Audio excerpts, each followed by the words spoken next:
All right, welcome back to the Reprogram Online. It's been a minute since we did the 27-day mobility challenge, and I kind of want to change the format a little bit. So I want to start this walk and talk series where I address fitness industry dogma, do a bit of myth busting, and hopefully answer some of your questions as well. And I figured it's quite a productive thing for me to do because I usually like to go for a walk after working with all my clients, finishing their programs, just trying to download my thoughts and offload some stress, etc., etc. And I figured, why not record it? So what I want to talk about today is this paradigm of the difference between training in your 20s and then training in your 40s and maybe even 50s. So a lot of guys I get who are using this limitation, if you like, they're seeing things on social media and they're using it, all these memes, these gym fail nations, and they're using it as a reason not to get started. They're using it as a reason to not push themselves as hard, and they're training with this fear of getting injured or snapping something, you know, because they've seen all this social media posts and these gym fail nation posts of this before and after, like training in your 20s be like blur and it's some macho guy lifting ridiculous weights, and then training in your 40s be like this and it's half the weights and the guy's in pain, like joint pain, knee pain, shoulder pain, everything. And it's not like that, right? That's not actually it.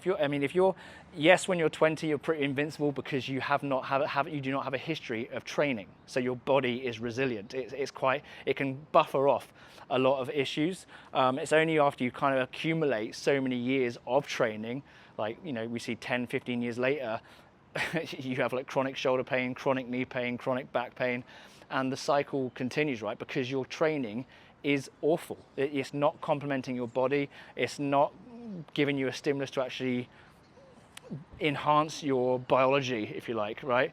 There are certain rules we have to follow, and a lot of times those rules get buried and fitness trends take over, regardless of whether they're good for us or not. So that's one thing. And the other thing is that it's more about you are a product of how long you have been on this earth for. Okay, that's the main issue. It's nothing to do with your age. You know, just because you had a 30th birthday doesn't mean you're going to fall to pieces, or just because you have a 40th birthday doesn't mean you're just going to fall apart. It's about what you've been doing up until now with your physical being that dictates how you are going to be going forward, right? It's all up from your decisions. Nothing to do with age, right? I've met a lot of very healthy, strong guys, mobile guys who are in their 50s and 60s who have no joint pain and they look really good, and it's not an issue. Okay, the issue is where it comes from, where you've been making stupid decisions when you're 20, in your 20s, working out with the lads, ego lifting through injuries, pretending they're not there, and then when you get to your 40s, you're paying the price. Sometimes in the worst case possible. Sometimes you're getting major surgery, life-changing surgery that when you cannot go back from, right? And it's not because of your age, it's just that people at the age of 40 pay for their mistakes that they made in their 20s and no one told them. And I mean, the truth is people do know, they just don't care until they're in pain, until they can't go back, until they can't make the difference. So that's another reason why I started this channel, is because I want you to make the right decisions as early on as possible so that you don't end up being that guy, and that you can train well into your 60s, 50s and 60s, and you're not in pain and you're still strong and you still look good. All right. The other thing is when you're there. I mean, yes, we do lose a bit of testosterone as we get older, but you have to understand that testosterone is a hormone that doesn't just regulate muscle growth, and it doesn't just regulate tissue remodeling and recovery time and energy levels. It also regulates our behavior, right? And I personally, I'd say it's more of a behavioral hormone than it is a physical one, especially as into our later ages, right? You know, when we're 20, we want to look good, and we're competing with other men, we're trying to get a girlfriend, we're trying to impress all the girls, right? So we have all this aggression, this drive, and that's what testosterone is predominantly pushing. It's that competitive, aggressive nature, okay? Trying to create a self-identity in this world, okay? And then when we get to your 40s, I'm 41, so I'm speaking of experience now. I can't speak for people in their 50s, but I'm speaking for people in their 40s and definitely in their 30s, right? But you learn to calm down. You accept what you are, and you're happy about it. You accept what you're good at. You accept what you're never going to be. You accept what you could be if you pushed a bit more. And it doesn't impede your ability to grow muscle, really. It may improve your ability. You may notice it. Personally, I've noticed it in my recovery time. I have never noticed it in my energy levels. I still have, well, I would say the same energy for training and for my day-to-day work as I did when I was in my 20s, I think. But then again, I'm doing less. Right, your lifestyle will change throughout the decades anyway, because my friends aren't always available to play rugby or football. They've got families now, so I make time to do the things that I have to do, like train, get my training in, get my sleep in as much as possible, and I don't have low testosterone levels, right? And I don't have any problems. I can still build muscle. I'm still in shape. I'm actually leaner than I was when I'm 30. And the thing is, the important thing to take away from this conversation is that when you're in your 20s, it doesn't matter, because if you don't train, you're going to lose muscle. Okay, if you don't use it, you're going to lose it, regardless of your age. All right, I kind of started training when I was in my, or let's say mid-20s. I started taking it seriously. I'd always played sports before, but in terms of strength training, I started doing it in my mid-20s. And I built some muscle for sure, but I didn't build anything massively impressive. I ate too much as well, because I kind of attached the amount I ate with the amount of muscle I grew. I had a very immature training mentality at the time, and I think that's normal for a lot of guys, that immaturity. And I want to make another video about training maturity as well, because it's very important. And testosterone levels don't even become a thing until you get older, until you get into your 40s and 50s. I think 50s. I mean, I'm in my 40s and I feel fine, but like I said, but when I stopped training, the muscle fell off, right? I went traveling for 6 months around Thailand, and I basically, when I was in my late 20s, went on a bender, got lots of trouble in the evening, and started partying and hanging out with girls and things, and and I didn't train for 6 months, and I came back looking like when I came back, my parents were like, "Did you go to Thailand, or did you spend 6 months in Auschwitz?" Right? Because I'd lost so much weight, and I know I had a bit of a dry sense of humor, but I had lost so much weight, so much muscle. I couldn't do the strength standards I had before I went out. I couldn't do anymore. I had to retrain them. So this whole fear of not being able to do stuff because your testosterone levels are sinking like the Titanic, which they're not. It's like 1% a year. It's not something to worry about, right? If you're using it, your body will keep it. And the thing is, when you're in your 20s, doesn't matter what age you are, if you're training and then you stop, you will lose it. Your body will get rid of anything it doesn't think it needs, regardless of your age, right? And yeah, so the thing is, when you're in your 40s, I think the important thing to remember is that, like I said, it's more of a behavioral hormone anyway. So you feel calmer. Like I said, you accept yourself a bit more. You're happier in yourself. You have a wife. I mean, I'm married. Kids will be on the way soon, I'm sure. And then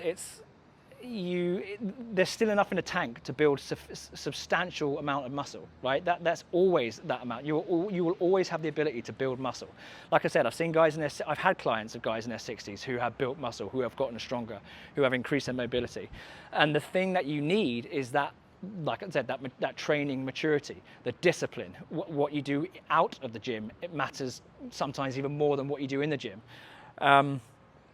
So it really doesn't matter at what age you are. The effects are still the same. Yes, I mean, I think from what I remember in terms of like research-wise and things, I think there's actually a study of a 20-year-old, a few 20-year-olds and a few 6-year-olds who do the same training plan, both as beginners. Like, these are completely unconditioned trainees, and the 20-year-olds do build muscle and build their numbers up a bit faster than the 60-year-olds, because obviously the older you are, the slower those neural pathways develop, learning the movements and learning the training technique and things, whereas when the 20-year-olds kind of picked up a bit more, and they didn't have the mobility restrictions that the 60-year-olds did either. So there was that. But then they compared it to a 20-year-old and a seasoned trained 60-year-old, or a guy in his 60s.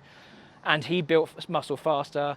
He was able to build strength levels faster because of the muscle maturity he had already developed and the conditioning he had already developed before. So, you know, it's not the end of the world. You are still able to enhance yourself, improve your well-being, etc., etc. So that's not a factor. The testosterone thing is just not a factor. And if it is, and you've got clinically low testosterone levels, we have testosterone replacement therapy. You're good. All right? It's not an excuse.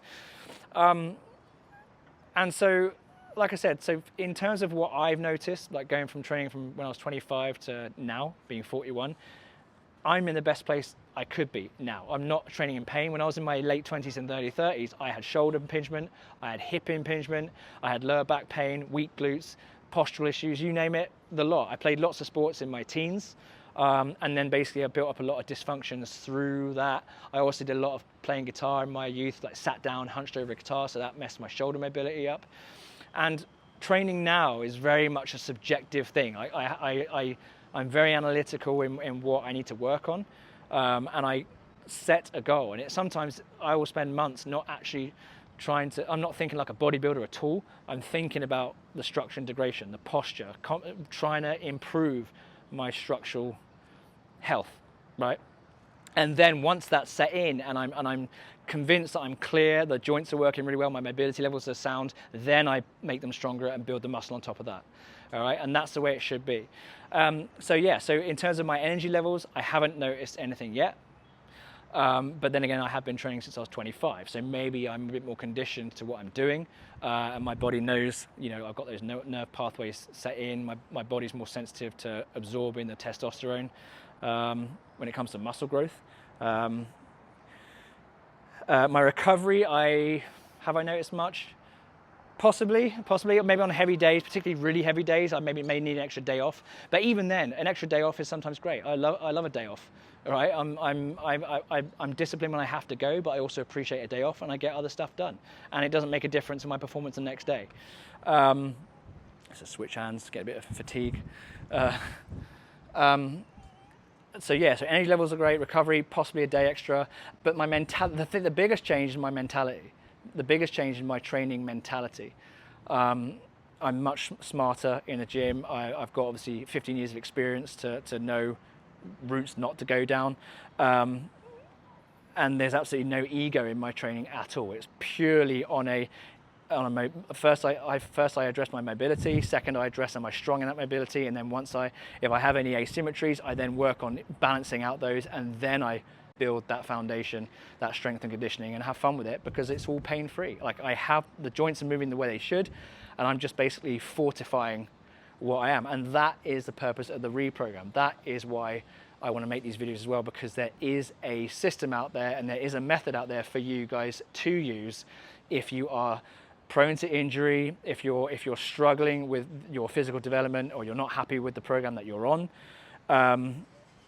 If you are struggling with an injury, like you've got some chronic joint pain, postural issues, please go and check out the reprogramonline.com. The first phase, or the beginning of the first phase, is completely free. You don't need a credit card or a debit card. You just fill in your details, sign up, and then you just have fun with it. You do the mobility assessment, it will tell you what your issues are, and then it creates your program around those issues so you can target them, do exactly what I did. Okay, I'm 41 years old, I am completely pain-free, and I'm moving, as you can see from my mobility videos, I'm moving pretty well, I'd say, and I can't see it changing in the next 10 years. Okay, so thanks for your time today. If you've got any questions, leave them in the comments. I'll do my best to address them in these walk and talks. Yeah, if you like what I'm talking about and you like what I do and you want to find out how I can help you, go to www.thereprogramonline.com. Check this out.